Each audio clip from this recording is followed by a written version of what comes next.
أنزل من السماء ماء فسالت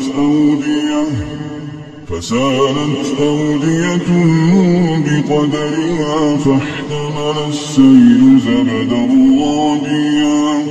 ومما يوقدون عليه في النار ابتغاء حلية أو متاع زبد مثله كذلك يضرب الله الحق والباطل فأما الزبد فيذهب جفاء